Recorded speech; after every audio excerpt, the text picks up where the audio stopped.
Jake Morrison stood at the window of the spaceship Terra Nova and watched the space station grow larger as they got closer. His hands were sweaty, and his heart was beating fast. Today was the most important day in human history. They were about to meet aliens for the first time. The space station was called Harmony Point. It was huge and shiny, floating in the darkness between the stars.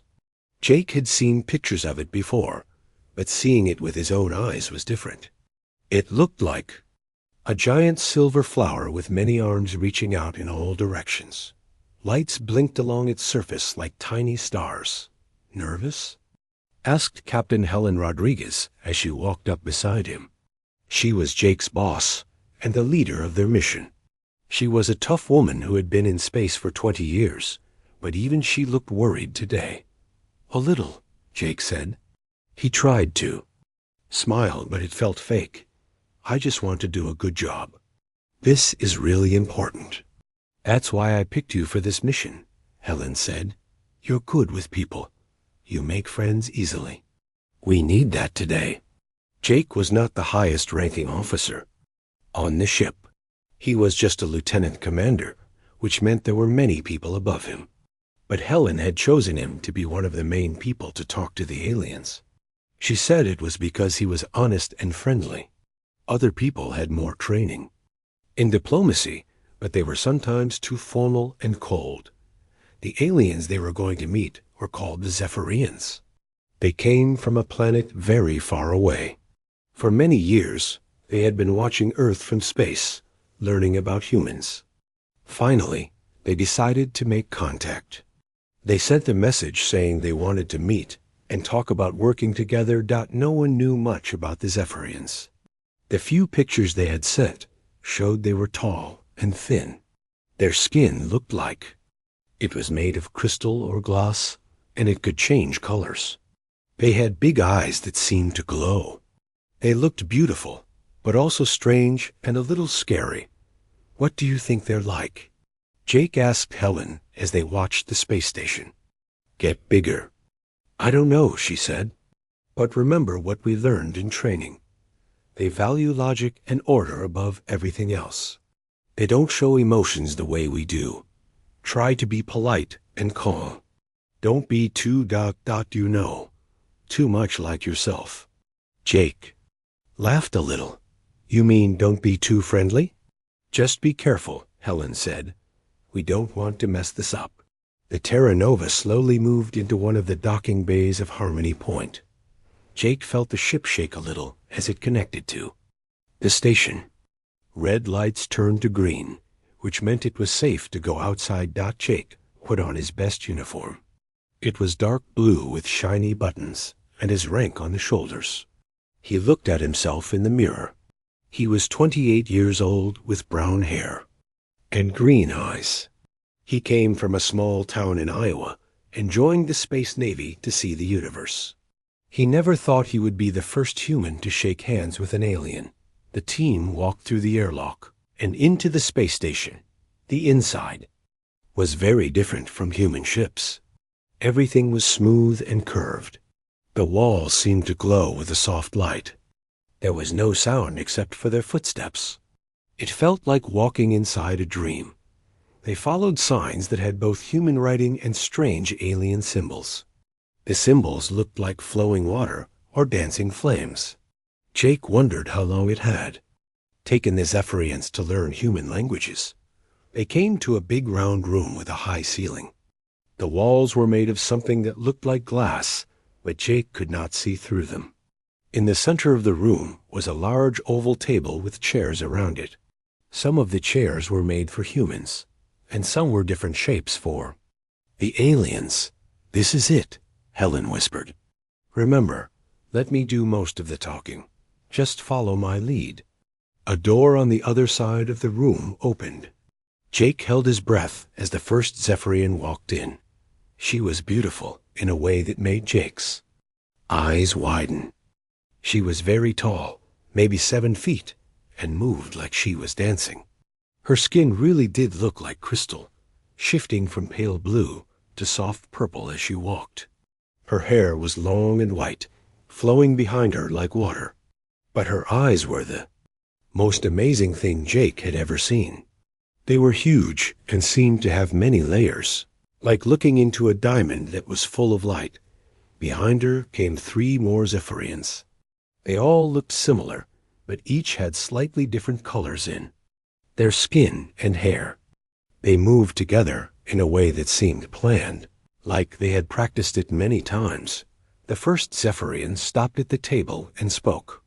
Her voice was musical, but had no emotion in it at all.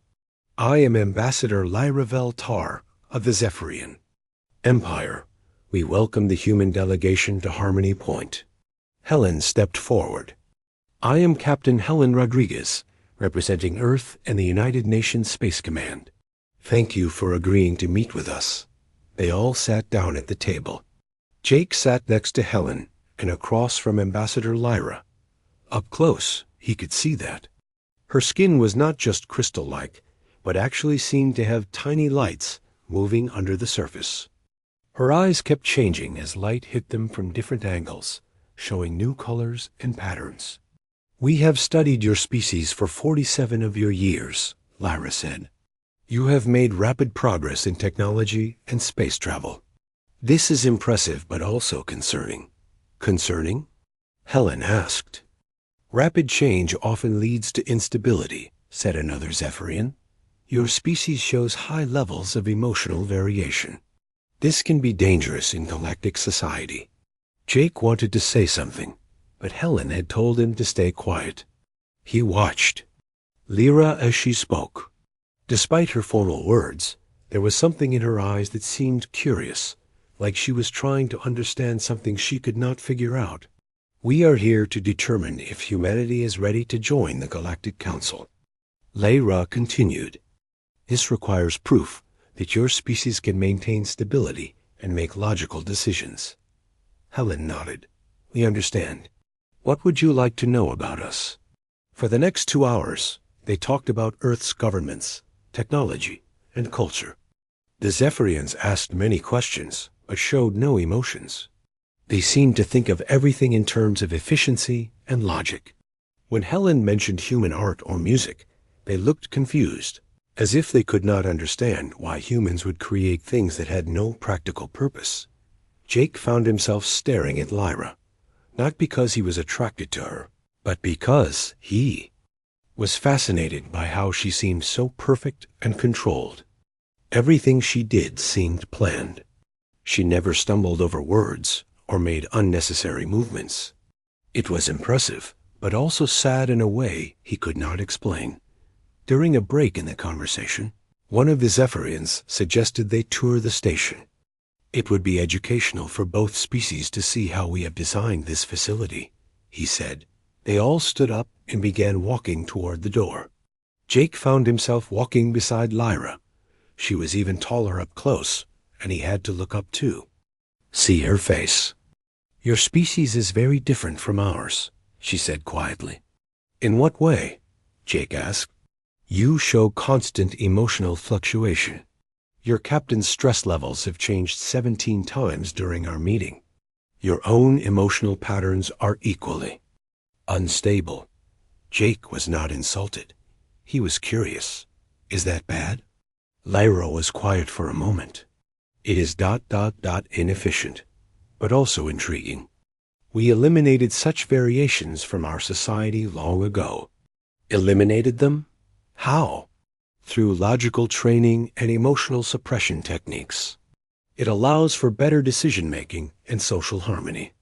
They walked through corridors filled with amazing technology. Jake saw machines that seemed to work by themselves and walls that showed pictures of space that changed as they watched. But he kept thinking about what Lyra had said. A society without emotions sounded lonely to him. As they returned to the meeting room, Jake realized this was just the beginning. The real test of whether humans and Zephyrians could work together was still to come. The second day of meetings started early. Jake woke up in his small room on the Terra Nova feeling tired. He had stayed up late thinking about everything he had learned about the Zephyrians. They were so different from humans. Everything they Did was planned and logical. They never seemed to get excited or sad or angry. Jake got dressed and went to the meeting room. On Harmony Point, the talks were about trade agreements. The Zephyrians wanted to know what Earth could offer them in exchange for their advanced technology. It was important, but also boring. They talked about numbers and resources for hours. Ambassador Lyra sat across from Jake during the meetings. She spoke in her musical voice that never changed tone. She asked questions about Earth's mining operations and manufacturing capabilities. Jake watched her carefully while Helen and the other diplomats answered. There was something about Lyra that Jake found interesting. Despite her perfect control, he sometimes caught her looking at the humans with what seemed like curiosity. When one of the human team members laughed at a joke, Lyra's head would turn slightly, as if she was trying to understand what had happened. The morning session was long and tedious. Jake's job was mostly to take notes and observe. He wrote down everything that was said, but his mind kept wandering. He found himself sketching little drawings in the margins of his notebook. One was of Lyra's unusual eyes. When they broke for lunch, the humans went to one section of the station, while the Zephyrians went to another. The alien food was not compatible with human biology, so both groups had brought their own meals. Jake ate his sandwich, but was not very hungry. He decided to walk around the station to see more of it. The corridors were quiet and peaceful. He passed many windows that showed the stars outside. Near one of these windows, he found a large observation deck. The observation deck was amazing. It had a curved ceiling made of clear material that gave a perfect view of space. Jake could see a beautiful nebula in the distance. It was purple and blue and pink, with clouds of gas and dust that seemed to glow with their own light. He had seen pictures of nebulas before, but seeing one in person was breathtaking. Jake stood there for several minutes, just enjoying the view. Space was so big and beautiful. It made him feel small, but also excited to be part of something so incredible. The nebula is called Zara's Veil, said a voice behind him. Jake turned around and saw Ambassador Lyra standing near the entrance to the observation deck. She walked over to stand beside him at the window. It's beautiful, Jake said. I've never seen anything like it. It is a common stellar formation, Lyra replied. Gas and particles expelled from dying stars, illuminated by nearby radiation. Sources. Jake looked at her with surprise. That's all? Just gas and particles? What else would it be? Jake thought for a moment. I don't know. It just looks like art, like someone painted it across the sky just because it's beautiful. Lyra was quiet. She stared at the nebula with her large, complex eyes. The light from the nebula reflected in them, creating patterns that shifted and changed as she moved her head slightly. Your species often assigns meaning to things that have no purpose, she said finally. Maybe that's not a bad thing, Jake said. Maybe finding beauty in things is a purpose by itself. They stood in comfortable silence for a while. Jake noticed that Lyra seemed more relaxed here than she had in the meeting room. Her skin had shifted from its usual pale blue to a softer, warmer color. Can I ask you something? Jake said. Yes. Are you happy? Lyra looked at him with confusion. Happy is not a relevant concept. I am functioning optimally. But do you enjoy things? Do you ever just feel good about something for no logical reason? No, Lyra said. Such feelings would interfere with efficient decision-making. Jake found this very sad. That sounds lonely. Loneliness is also an inefficient emotion. We eliminated it centuries ago. Jake looked at her more carefully. In the light from the nebula, he could see details he had not noticed before. Her crystalline skin was not just one color, but many colors that flowed and shifted like water. Her white hair seemed to have its own internal light. But it was her eyes that really caught his attention. Her eyes were incredible. They were large and had many layers, like looking into a crystal cave filled with lights. As the nebula's glow hit them from different angles, new colors appeared: deep blues, bright greens, touches of gold and silver. They seemed to hold the entire universe inside them. Jake was genuinely amazed by what he was seeing. Without thinking about it, he smiled and said, "You have really beautiful eyes. The way they catch the light is amazing." The reaction was instant and shocking. Lyra's entire body went rigid. Her skin changed from its soft colors to a deep, pulsing red that was so bright it seemed to glow. She made a sound like she was having trouble breathing and took several steps backward. What did you say?" she whispered. "I said you have beautiful eyes," Jake repeated, now worried that he had said something wrong. "I was just ... I mean, they really are amazing. I've never seen anything like them." Lyra's red glow got brighter. She put her hands up to her face and made another sound, this one almost like a sob. She turned and started walking quickly toward the exit. "Wait," Jake called after her. "Did I say something wrong? I'm sorry if I offended you." But Lyra was already gone, moving faster than Jake had ever seen anyone move. He stood alone in the observation deck, completely confused about what had just happened. Within minutes, other Zephyrians appeared. Jake recognized one of them as Chief Diplomat Cale Morvan, who had been in the meetings. He was followed by two other Zephyrians that Jake had not seen before. "Lieutenant Commander Morrison," Cale said. His voice was cold and angry. "You will come with us immediately." "What's wrong?" Jake asked. "What did I do?" "You know what you did," Cale replied. "Such behavior is unacceptable and possibly criminal under galactic law." Jake was escorted back to the meeting room where Captain Helen and the rest of the human team were waiting. They all looked worried and confused. Helen stood up when she saw Jake. "What happened?" she asked. "The Zephyrians called an emergency meeting. They say you committed some kind of serious violation." "I don't understand," Jake said.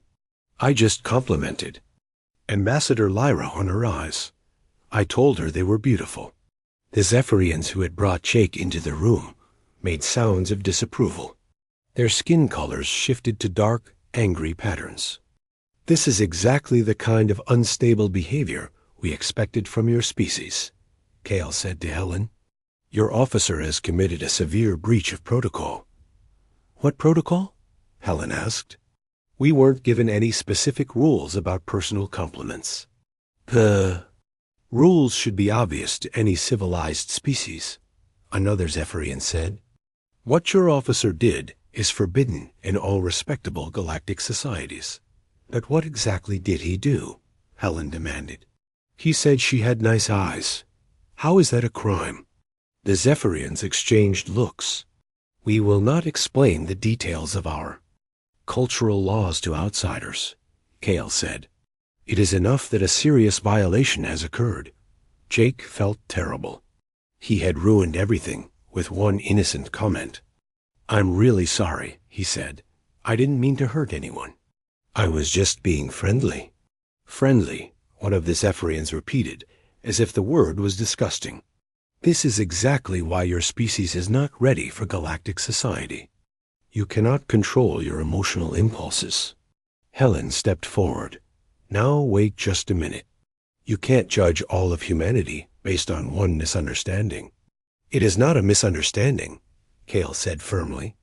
"It is a demonstration of your species' fundamental unsuitability for civilized interaction." "Where is Ambassador Lyra?" Jake asked. "Can I apologize to her directly?" "The ambassador is in medical isolation," Cale replied. "She may require memory adjustment to recover from what you have done to her." "Memory adjustment?" Helen said with alarm. "What does that mean?" "It means erasing the traumatic experience from her mind," Cale explained. "It is the only way to repair the damage your officer has caused." Jake felt sick. The idea that his simple compliment could hurt someone so badly that they needed their memory erased was horrible. Please, let me talk to her. Let me explain that I didn't mean any harm. Absolutely not, Kale said. You have done enough damage. The Zephyrian Empire is considering ending all diplomatic contact with Earth because of this incident. That's ridiculous, Helen said. You can't destroy the future of two entire species over a misunderstood compliment.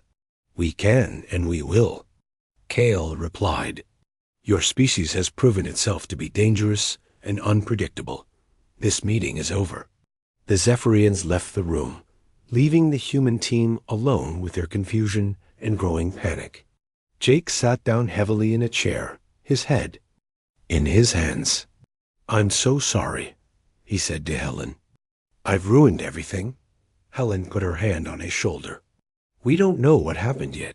Maybe we can still fix this. But as they sat in the empty meeting room, with the future of human-alien relations hanging in the balance, none of them had any idea how to fix something they didn't even understand. Dr. Lisa Chun had been working for 18 hours straight. She sat in her small office aboard the Terra Nova, surrounded by books, computer screens, and empty coffee cups. Her eyes were red from reading, but she could not stop. She had to find out what Jake had done wrong. Lisa was the team's expert on alien cultures. She had studied every piece of information about the Zephyrians that Earth had received. She had read their messages, studied their pictures, and analyzed their language patterns. But she had never heard of any rule about not complimenting someone's eyes. The problem was that the Zephyrians had not shared much information about their personal customs. They had told humans about their technology and their government, but they had said very little about their social rules. Now Lisa was trying to piece together clues from the smallest details. She started by contacting other alien species at Harmony Point. The space station was neutral territory, which meant many different types of aliens lived and worked there. Maybe one of them knew something about Zephyrian culture that could help. Her first call was to Ambassador Trell, a member of the Corvani Federation. The Corvani looked like large, furry bears and were known for being friendly and helpful. Trell had been working at Harmony Point for many years. Dr. Chun, Trell said when he answered her call. His voice was deep and warm. I heard about the incident with your young officer. Very unfortunate. Do you know what he did wrong? Lisa asked. The Zephyrians won't tell us. Trell was quiet for a moment. I should not get involved in diplomatic matters between other species. Please, Lisa said. The future of human-Zephyrian relations depends on understanding this. We need help. Trell sighed. Very well. But you must promise not to tell anyone where you learned this information. I promise. Among Zephyrians, the eyes are considered sacred, Trell explained. They believe the eyes are windows to the soul. Commenting on someone's eyes is not a casual thing. What does it mean when someone mentions their eyes? It can mean one of two things. Either it is a formal declaration of romantic love, or it is a challenge to mental combat. Both are very serious matters in their culture. Lisa felt her heart sink. Jake didn't mean either of those things. He was just being friendly. I know, Trell said sadly. But Zephyrians do not understand friendly gestures. They have not made casual social comments for many centuries. What do you mean? The Zephyrians eliminated emotions from their society long ago. They decided that feelings were inefficient and caused problems. They trained themselves to suppress all emotional responses. Lisa was shocked. All emotions? Even happiness and love? Everything. They believe logic and efficiency are the only important things. They do not understand why other species waste time on feelings. After talking to Trell, Lisa called several other aliens at the station. She spoke to a crystalline from the outer rim, a tentacled philosopher from the Andromeda sector, and even a synthetic intelligence from the Machine Collective. Each one told her the same basic story about the Zephyrians. They had once been an emotional species, much like humans. But about 2,000 years ago, they had gone through a period of terrible wars. These wars were caused by jealousy, anger, and other strong emotions. Millions of Zephyrians died because their leaders made decisions based on feelings rather than facts. After the wars ended, the surviving Zephyrians decided that emotions were too dangerous. They developed techniques to suppress their feelings. They taught their children to ignore emotions and focus only on logic. Over many generations, they lost the ability to feel happiness, sadness, love, or anger. The result was a perfectly ordered society. Zephyrians never fought with each other. They never made decisions based on jealousy or fear. They became incredibly advanced in science and technology because they could think clearly about everything. But they also became cold and isolated. They stopped creating art because they could not understand beauty. They stopped forming close relationships because they could not feel love. They became a species of individuals who lived together but never truly connected with each other. Lisa realized that Jake's compliment had been so shocking because it was genuine. He had looked at Lyra and felt real appreciation for her beauty. He had expressed this feeling without any hidden agenda or logical reason. For a Zephyrian, this was completely foreign, but there was something else that troubled Lisa. If Zephyrians had eliminated emotions centuries ago, why had Lyra reacted so strongly? Her skin had turned bright red, and she had seemed genuinely upset. That was definitely an emotional response. Lisa decided to do more research. She accessed the station's database and looked up everything she could find about Zephyrian biology and psychology. She read scientific papers, medical reports, and even some ancient Zephyrian texts that had been translated into human languages. What she found was fascinating and disturbing. The Zephyrians had not actually eliminated emotions from their biology. They had only suppressed them through training and social pressure. The emotional centers of their brains were still there, but they had been forced into dormancy. Some of the scientific papers suggested that this suppression was not completely successful. There were reports of young Zephyrians who sometimes showed emotional responses before they completed their training. There were also stories of older Zephyrians who had emotional breakdowns when exposed to strong stimuli. Lisa began to understand what had happened to Lyra. Jake's sincere compliment had triggered something in her that had been sleeping for her entire life. For the first time, she had experienced genuine appreciation from another being. She had felt what it was like to be seen and valued, not for her logic or efficiency, but simply for her beauty. The red coloring of her skin had not been anger or embarrassment. It had been the awakening of emotions she had never known she possessed. She had felt wonder, confusion, and maybe even a kind of joy that her species had forgotten how to process. Lisa worked through the night, putting together a complete picture of what had happened. She realized that Jake had accidentally proven something very important. Humans possessed something that the advanced Zephyrians had lost. Humans could feel genuine emotions and express them honestly without any hidden agenda. When Captain Helen came to check on her the next morning, Lisa was ready with her report. "I know what happened," Lisa said, "and I think I know why the Zephyrians are so upset." Helen sat down and poured herself a cup of coffee. "Tell me everything." Lisa explained about the sacred nature of eyes in Zephyrian culture.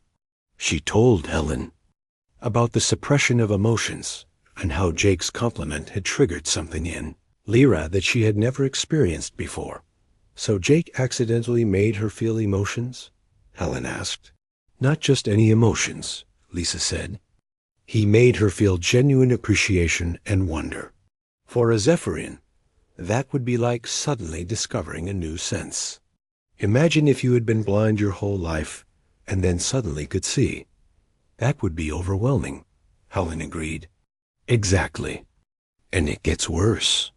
The Zephyrian leadership probably sees this as a contamination.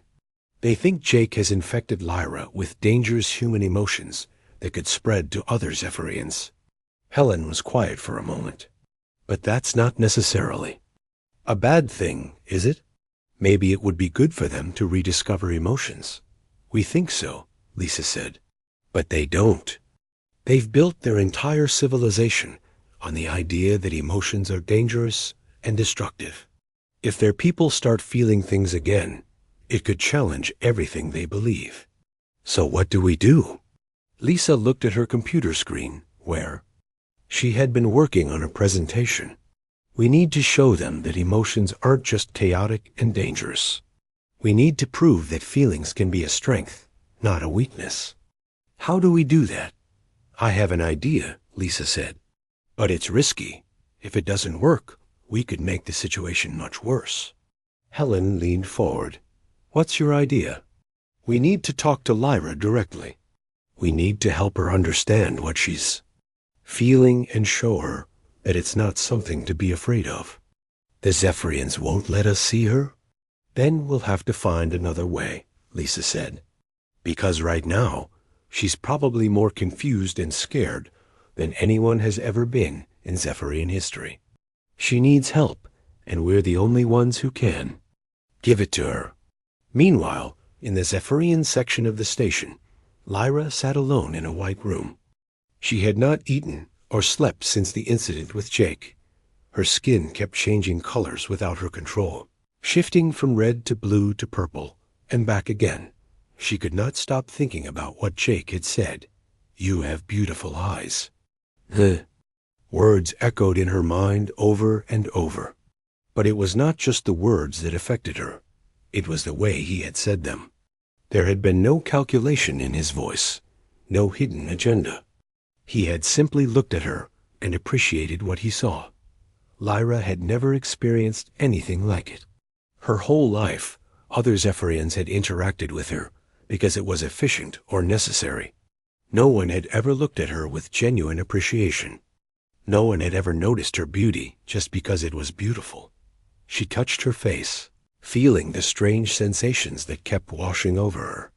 Her teachers had told her that these were the dangerous emotions that had once destroyed their civilization. But they did not feel dangerous. They felt wonderful and terrifying and completely new. Jake could not sleep. He lay in his small bed on the Terra Nova, staring at the ceiling.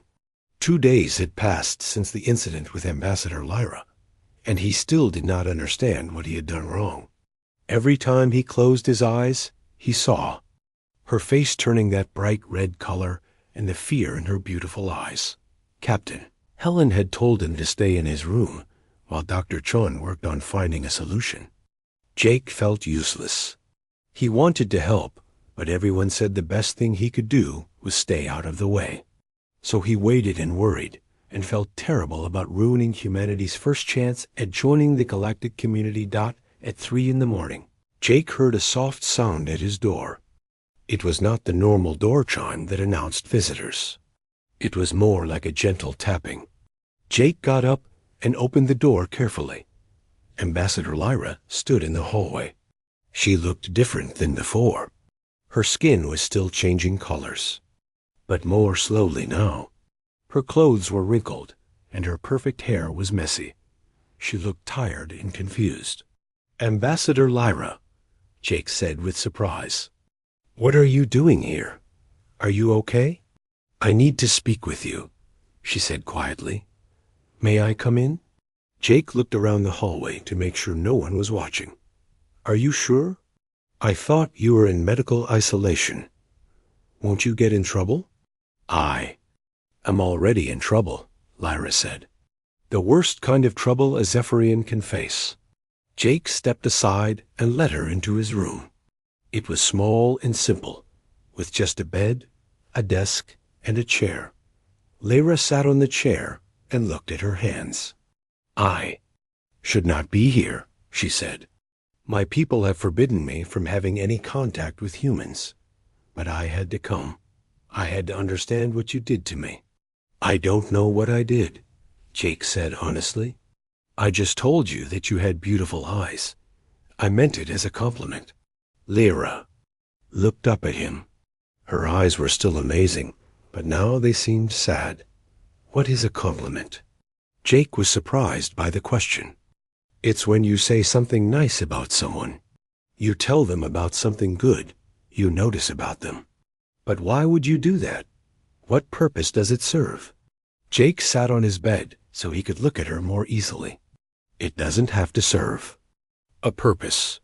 It just feels good to appreciate beautiful things and to let people know when they're special. It feels good, Lyra repeated slowly. This is the feeling you speak of. Yes, don't you have feelings? Lyra was quiet for a long moment. Her skin shifted from blue to purple to a soft green color. We are taught that feelings are dangerous. They cause wars and suffering and poor decisions. We eliminated them from our society 2,000 years ago. All feelings? Jake asked. Even happiness and love? Especially those, Lyra said. They are the most dangerous because they make people act without logic. Jake felt sad for her. That sounds like a lonely way to live. Lonely, Lyra said, as if testing the word. I have been feeling something since you spoke to me. Is this lonely? What does it feel like? Like I am surrounded by people, but they are all very far away. Like I am the only one of my kind in the universe. Jake nodded. That sounds like loneliness. Lyra stared at him with wonder. You have names for all these feelings? We have names for hundreds of feelings. Joy, sadness, excitement, fear, love, anger, curiosity, hope. Each one is different. I think I have been feeling many of them since our encounter, Lyra said. But I do not understand them. My people do not know how to help me because they have forgotten how to feel. Jake felt sorry for her. She looked so lost and confused. What happened after I complimented your eyes? My body began to react in ways I had never experienced. My skin changed colors without my control. My heart beat faster. My thoughts became chaotic. The medical team said I was having a breakdown. But it wasn't a breakdown, was it? No, Lyra said softly. It was like waking up from a very long sleep. For the first time in my life, I felt ... appreciation. You looked at me and saw something beautiful, not because it was useful or efficient, but simply because it was beautiful. That's exactly right, Jake said. I looked at your eyes and thought, they were amazing. I wanted to tell you because it made me happy to see something so beautiful. Happy, Lyra repeated. This is another feeling. One of the best ones, Jake said with a smile. Lyra's skin shifted to a warm golden color. I think I felt happy when you complimented me. It was confusing, but also wonderful. Why is that so scary to your people? Lyra sighed. Because our entire civilization is built on the idea that emotions are bad. If we start feeling again, everything we believe about ourselves becomes wrong. Jake was beginning to understand the bigger picture. So it's not just about you feeling emotions. It's about what that means for all Zephyrians. Exactly.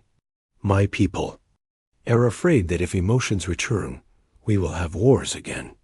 We will make bad decisions. We will become chaotic and destructive like we were before. But emotions don't have to be destructive, Jake said. They can also be creative and beautiful and helpful. How can emotions be helpful? Jake thought about how to explain it. Emotions help us care about each other. Love makes us want to protect our families. Compassion makes us help strangers. Joy makes us create art and music. Even anger can be helpful if it motivates us to fight against injustice. But emotions also cause problems, Lyra said. Jealousy leads to violence. Fear leads to hatred. Anger leads to war. That's true, Jake admitted. But the solution isn't to eliminate all emotions. The solution is to learn how to handle them properly. Humans have emotions, but we also have laws and education and social rules that help us control our behavior. Lyra looked thoughtful. So you feel emotions, but you do not let them control you completely? That's the goal, Jake said. We're not always successful, but we try. And the good emotions make life worth living. Tell me about the good emotions, Lyra said. For the next hour, Jake talked about human emotions. He told her about the love between parents and children. He described the joy of seeing a beautiful sunset or hearing music that made your heart soar. He explained the satisfaction of helping someone in need and the excitement of discovering something new. As he talked, Lyra's skin continued to change colors. Jake realized that the colors might be reflecting her emotions. When he talked about love, her skin turned soft pink. When he described joy, it became bright yellow. When he spoke about wonder, it shifted to deep blue. Your skin, Jake said. Does it show what you're feeling? Lyra looked down at herself. I think it does. I have no control over it anymore. That's amazing, Jake said. It's like your emotions are so strong they're showing on the outside. Is this normal for humans? Not exactly like that, Jake said. But humans do show emotions on their faces and in their body language. We blush when we're embarrassed, smile when we're happy, cry when we're sad. This is all so new to me, Lyra said. I feel like I am learning to be alive for the first time. What does it feel like? Overwhelming, exciting, terrifying, beautiful. She paused. Are all these words for emotions? Some of them, Jake said. You're learning fast. Suddenly, there was a loud noise in the hallway outside. Lyra's skin immediately turned dark purple with fear. They have found me, she said. I must go. Wait, Jake said. What will happen to you? They will try to erase my memories of this conversation. They will try to suppress these new feelings and make me logical again. Do you want that? Lyra looked at him with her incredible eyes. No, for the first time in my life, I feel truly alive. I do not want to go back to the emptiness I lived in before. The noise in the hallway was getting louder. Someone was searching the ship. Is there anything I can do to help? Jake asked. Help me understand these feelings, Lyra said urgently. Help me prove to my people that emotions are not just dangerous. Show them that feelings can make us better, not worse. How can I do that? I do not know yet. But I think you have already started something that cannot be stopped. Other young Zephyrians have heard about what happened to me. Some of them are curious about these emotions we have suppressed. The sounds were getting closer. Lyra stood up. To leave? If they erase your memories, will you forget all of this? Jake asked. They will try, Lyra said. But I do not think they can erase what you have awakened in me. It feels too strong, too real.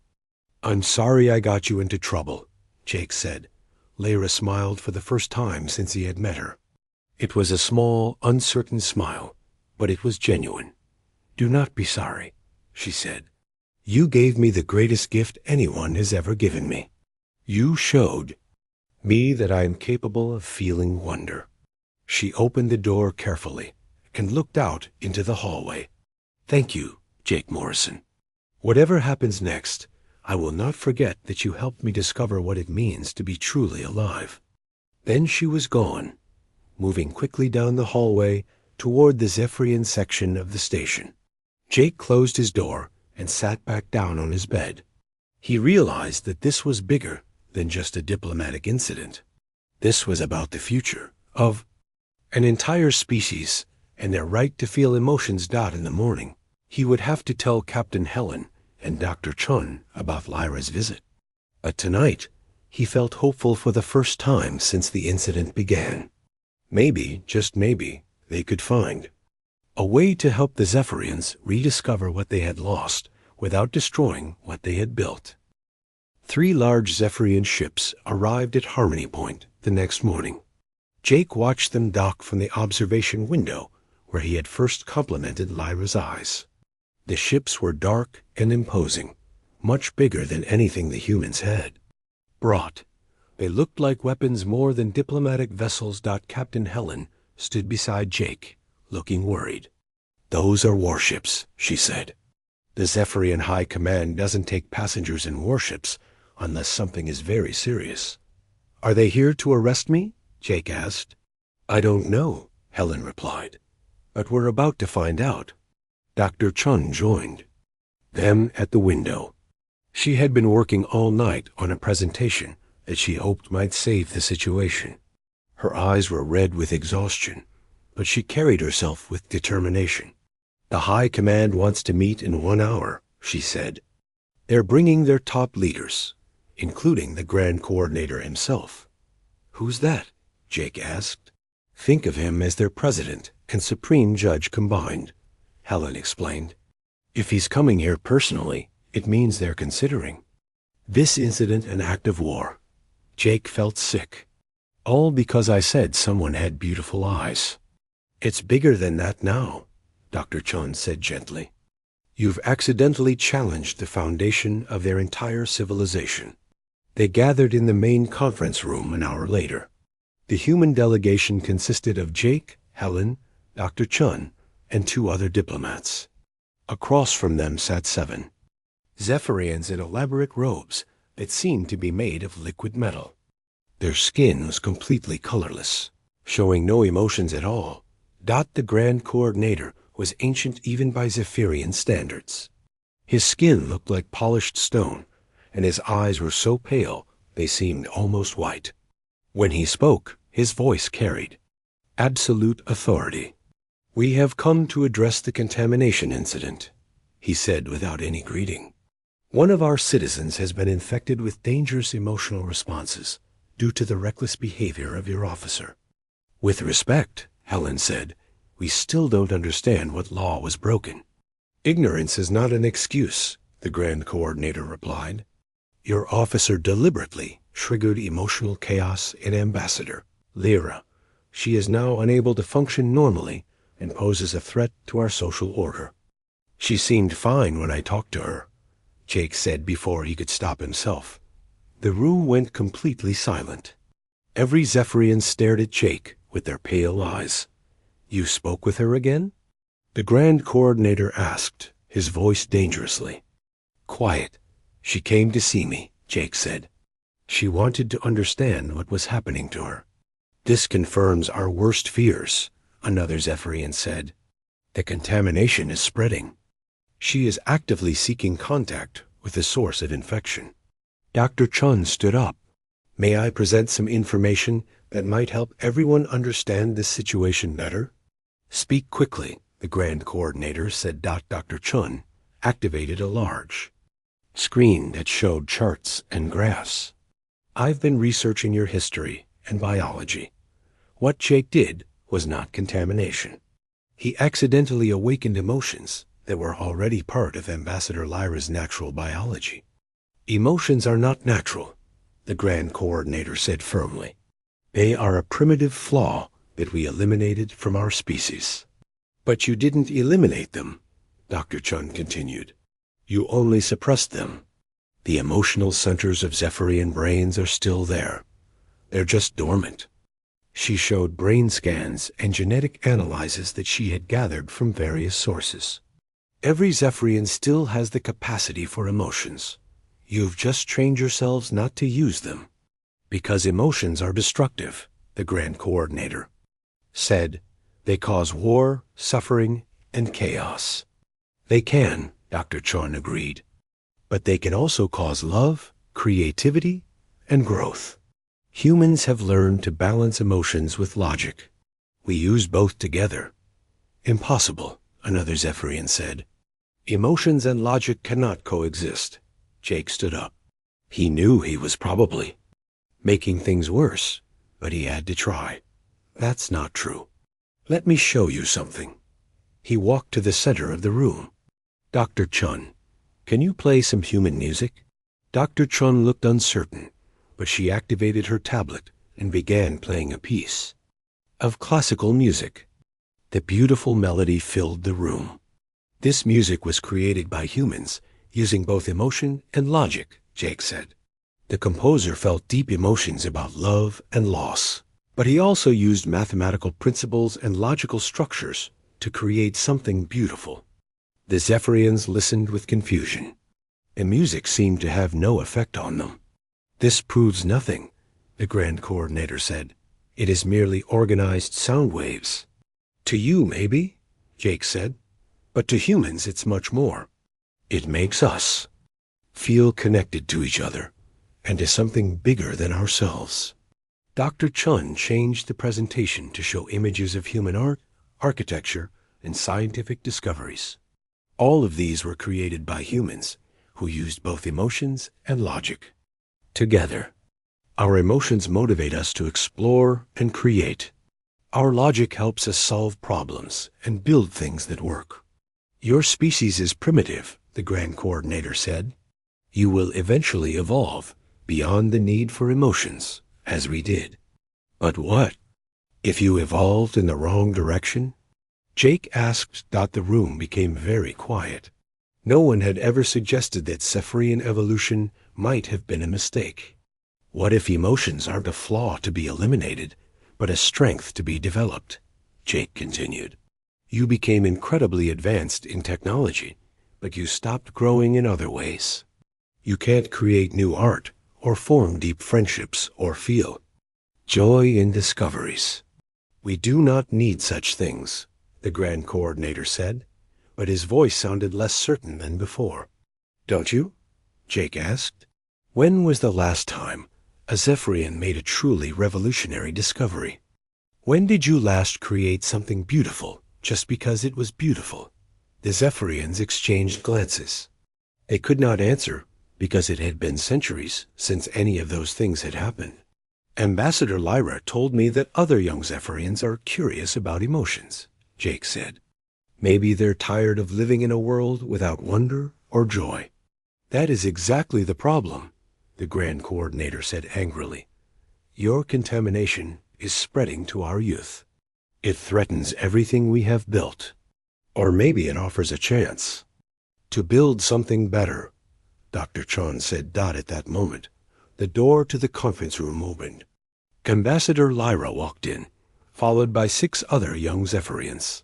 Their skin was showing various colors, and they moved with less rigid control than the older generation. Grand Coordinator, Lyra said, we request permission to speak. You are confined to medical isolation, the Grand Coordinator said. How did you escape? We were not confined, said one of the young Zephyrians. We chose to come here together. We have been discussing what happened to Ambassador Lyra, said another. We want to understand these emotions for ourselves. The Grand Coordinator looked horrified. You see, the contamination spreads. Soon our entire civilization will collapse into chaos. With respect, Grand Coordinator, Lyra said, our civilization has not grown or changed in 500 years. We have become stagnant. Maybe it is time to try something new. We had wars because of emotions, the Grand Coordinator said. And we have had no growth because we eliminated them, Lyra replied. Perhaps there is a middle path. Jake had an idea. What if we started small? What if some Zephyrians who want to explore emotions could work with humans to learn how to balance feelings with logic? We could study together and see what happens. A cultural exchange program, Dr. Chun added. Humans could learn from Zephyrian. Logic and efficiency. Zephyrians could explore emotional intelligence in a safe, controlled way. This is madness, the Grand Coordinator said, but some of the other older Zephyrians looked thoughtful. It would be a limited experiment, one of them said. We could study the results carefully, and if emotions prove to be destructive, we could end the program, another added. Lyra stepped forward. Grand Coordinator, I volunteer to be the first test subject. I have already experienced emotions, and I have not become violent or chaotic. I have become more curious and creative. I volunteer too, said the young Zephyrian beside her. And me, said another. Soon, all 6 young Zephyrians had volunteered. The Grand Coordinator looked around the room. His ancient face showed the first hint of uncertainty Jake had seen from any Zephyrian leader. "This decision is too important for me to make alone," he said finally. "We will return to our home world and consult with the full High Council." "But you won't punish Ambassador Lyra or end diplomatic contact with humans?" Helen asked. "We will. Suspend judgment pending the results of our deliberations," the Grand Coordinator said. "But this human," he pointed at Jake, "will be restricted from further contact with our people until we decide how to proceed." "I understand," Jake said. As the meeting ended, Lyra approached Jake one last time. Her skin was a warm, golden color that seemed to glow with inner light. "Thank you," she said quietly. "Whatever happens, you have given me something I never knew I was missing." "What's that?" Jake asked. "Hope," she said. "Hope that there might be more to existence than just logic and efficiency." 3 months later, Jake received a message from Harmony Point. The Zephyrian High Council had approved a limited cultural exchange program. 12 young Zephyrians would work with human teachers to explore emotional intelligence, while 12 humans would study with Zephyrian masters to learn advanced logical thinking. Ambassador Lyra was chosen to lead the Zephyrian delegation.